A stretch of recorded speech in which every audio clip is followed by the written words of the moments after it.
Recently, I've been looking for some memorable moments to explain or make a video on. There have been a ton of memorable moments over the long history of the PBA, but today, I want to compile what I think are the top 10 most important moments to the sport. To be honest, a great moment in any sport doesn't have to be about breaking records, which is why a good amount of these aren't record-breaking, but rather just interesting in general.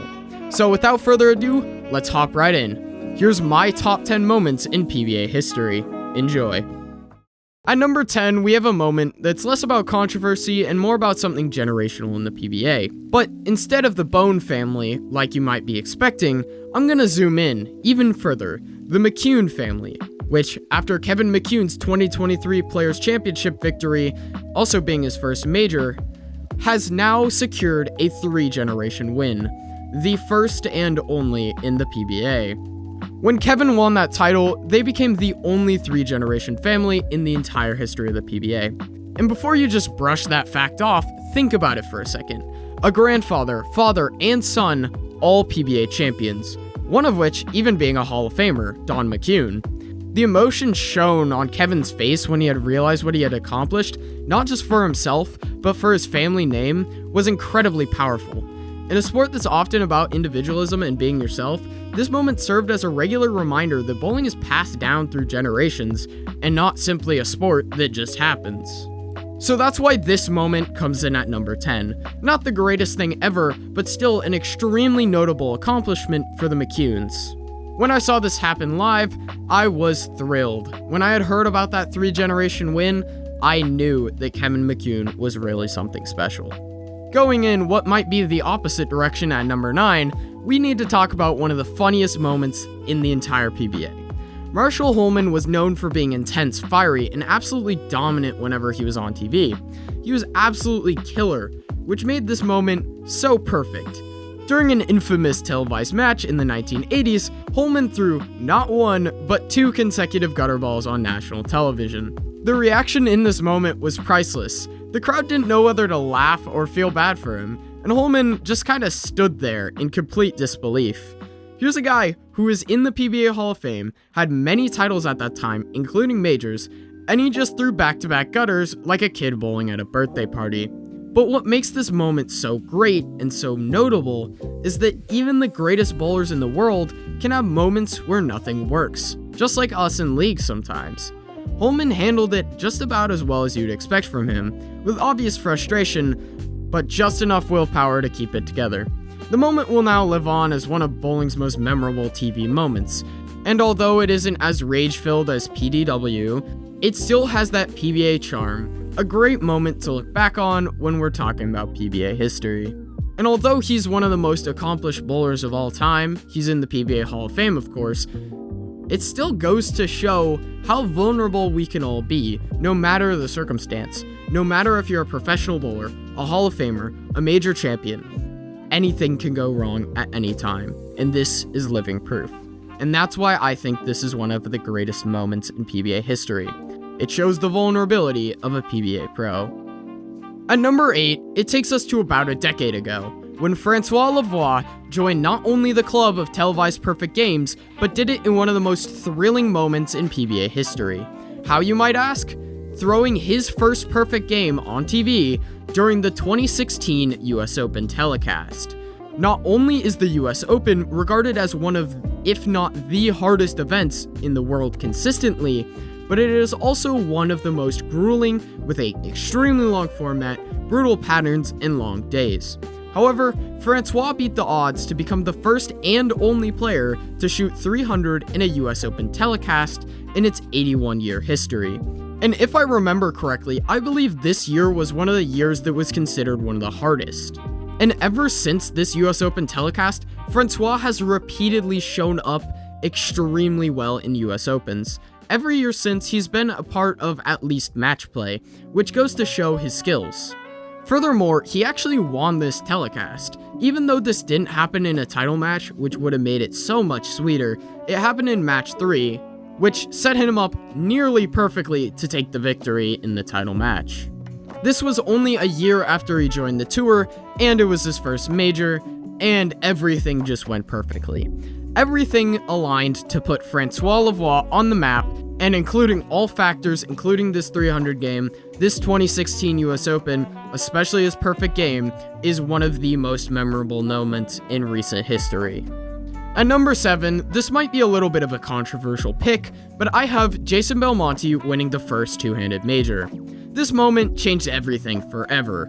The 2011 Players' Championship. Jason Belmonte wins his first major championship using two hands. Now, two-handed bowling wasn't new at this point, far from it. Osku had that US Open appearance, and now Belmo already had 3 titles two-handed. However, this was the first major championship.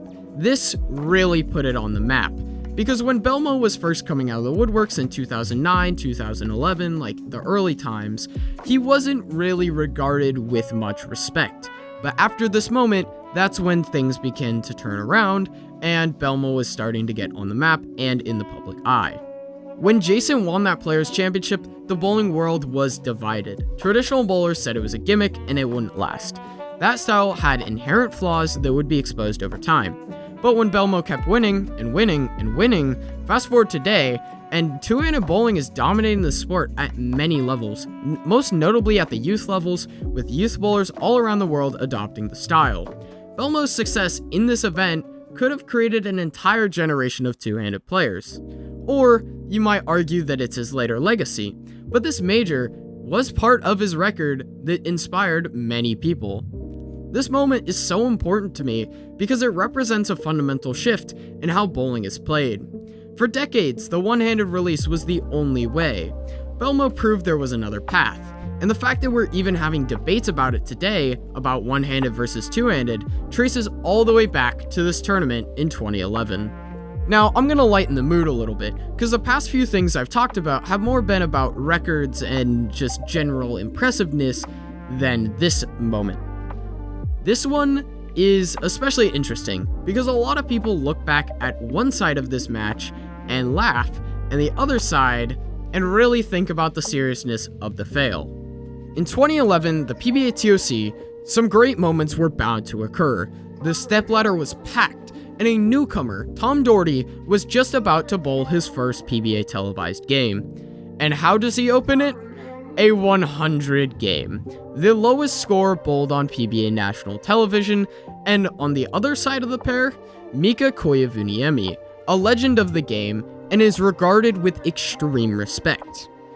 What did he bowl? A 299, one pin away from perfection. And to make this moment even worse, this set a basically unbreakable record of scoring gap. Tom Daugherty bowling an infamous 100 game, and Mika Koivuniemi bowling almost a 300. Had he bowled 300 in this match, and I think this moment would have been far more renowned. However, I feel like the tragic fail of shooting 299 is nearly just as bad and just as memorable. This is one of the moments that people look back on PBA history and just wonder how this managed to happen. Because before this, people didn't really think about scoring gap as anything too major to look back on as like a record. But in this moment, Tom Daugherty basically created a category of his own by shooting the lowest PBA game, and Mika scoring one of the highest PBA games that you can bowl, a 299 out of 300, basically setting one of the funniest records you've ever seen. Number 5, Mika's missed 10-pin in the US Open. It's one of the most painful moments in PBA history. In fact, I even have a video on it. Mika Koivuniemi, the Finnish professional who had already won a US Open title, is in the championship match. He's one shot away from winning his second US Open, and all he needs is the 10-pin. Just the 10-pin and a few pins, and guess what? He misses it. The silence in the arena was deafening. The look on Mika's face, pure devastation. The commentators didn't even really know what to say. Everyone watching at home felt that as a gut punch. How do you miss the 10-pin when a major championship is on the line? This moment is on the list because it perfectly captures the cruel nature of bowling. You can seemingly do everything right for an entire tournament, you can bowl brilliantly for days on end, but if you do one wrong shot at a wrong time, it's over. There's no defense in bowling after all. And his reaction was pure gold. I'll play it now. He missed it! This moment reminds us that bowling is just about as much as a mental as it is physical. That pressure can make the greatest bowlers in the world miss shots they'd make 99 times out of 100. And that's what makes this moment so great. Number 4, Kelly Kulick's historic PBA title. Number 4 is a moment that's pretty interesting, and it became a story outside of the bowling world. 2010 TOC, Kelly Kulick becomes the first woman to ever win a real PBA Tour title. Not only that, she also did it against Chris Barnes, a PBA Hall of Famer, on national television. Let's be quite clear about what this meant for the PBA. Women had competed in PBA events before, but none had ever won. Many people thought it would be near impossible. The physical differences, the power gap, whatever you want to call it. And although it might be a question of when this will happen, not rather if it will happen, it was still very interesting to see it happen. Many thought it would never happen, and Kelly proved every single one of the doubters wrong. This moment belongs in the conversation of one of the greatest achievements in women's sports, not just bowling. It was monumental, it was inspiring, and it happened on national television for the world to see. Kelly is a champion in every sense of the word, and this victory will be remembered forever. At number 3, we have the origin of a beef that's still going today.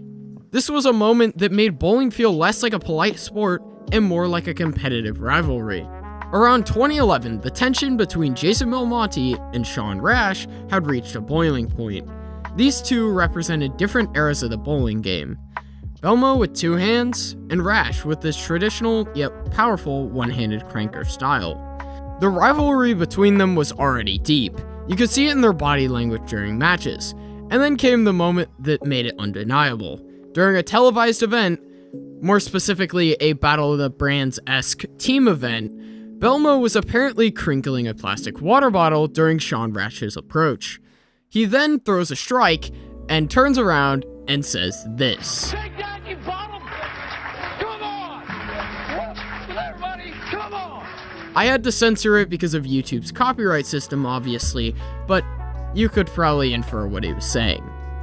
After this moment, the bowling world exploded. Social media went crazy.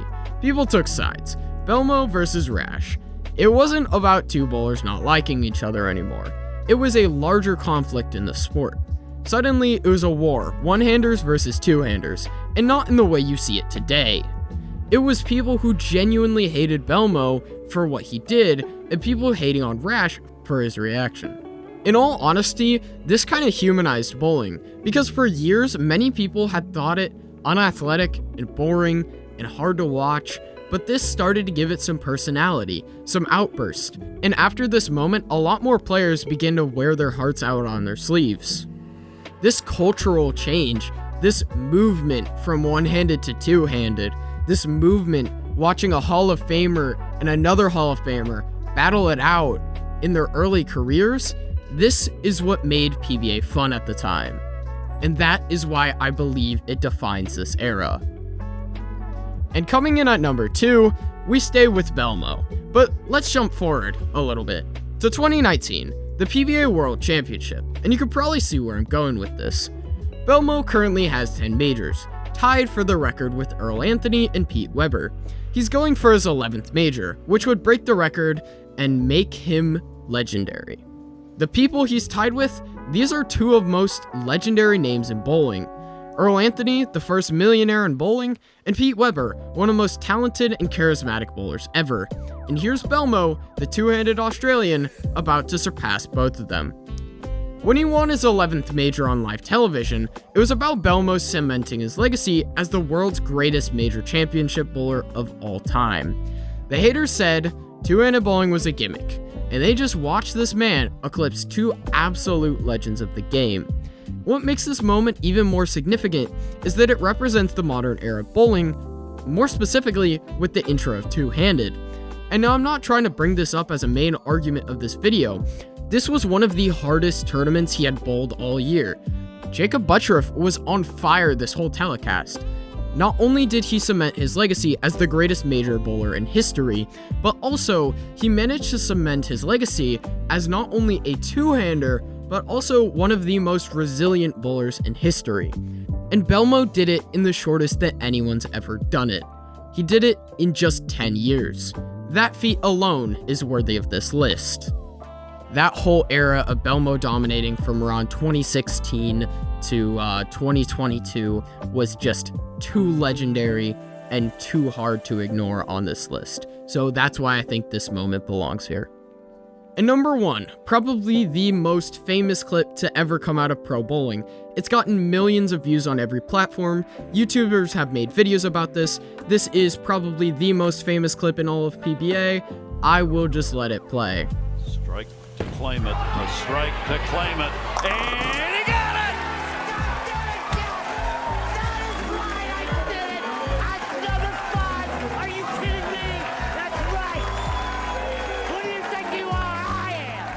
Yep, this is what I have as the greatest moment in PBA history, at least televised.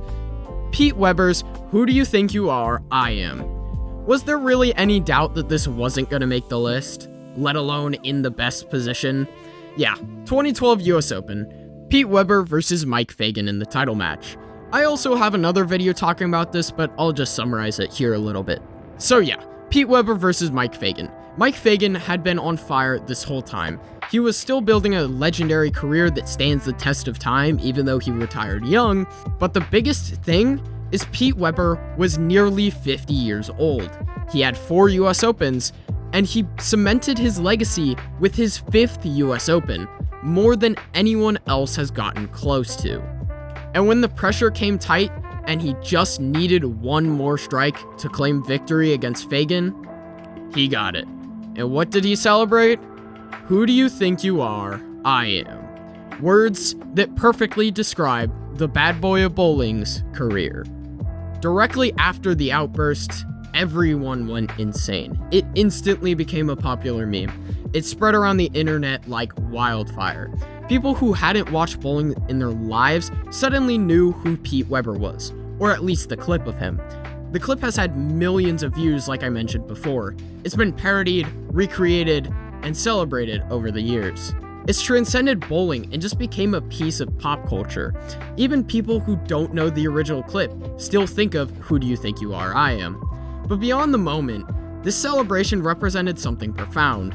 This was the legacy of Pete Weber, the son of the Hall of Famer Dick Weber, a man who lived his entire life in the shadow of his father, finally letting out decades of emotion, all the expectations, and all the pressure to live up to his father's legacy, all the critics who said he was too volatile, too emotional, too unstable. He was finally answering all of them with his words. It was defiant, it was arrogant, and it was special. Because that's who Pete Weber is. He's never apologized for being too emotional. He was never apologizing for being himself. And in that moment, at nearly 50 years old, winning his 5th and final US Open, he reminds everyone that he was Pete Weber, and that means something. That moment summarized his entire legendary career. And all of that is why I think that that is the greatest moment in PBA history. So there you have it, my top 10 most unforgettable, most legendary televised moments in PBA history. From Pete Weber's legendary outburst to Kelly Kulick breaking barriers in the sport, from Marshall Holman's double gutter to Mika's heartbreak, these moments remind us why we love this sport. Bowling isn't always just about spares and strikes. It can be about emotion, the drama, the rivalry between players, and the legacy, and ultimately, the moments that we all remember. These were the moments that made us fans. These were the moments that captured the young people who had never bowled in their lives. These are the moments that even decades from when they happened, we are talking about them now. But what did I miss? Would you have ranked them differently? Let me know in the comment section below, and leave a like and subscribe if you'd like to see more. But that's all I've got time for today, so I'll see you guys next time.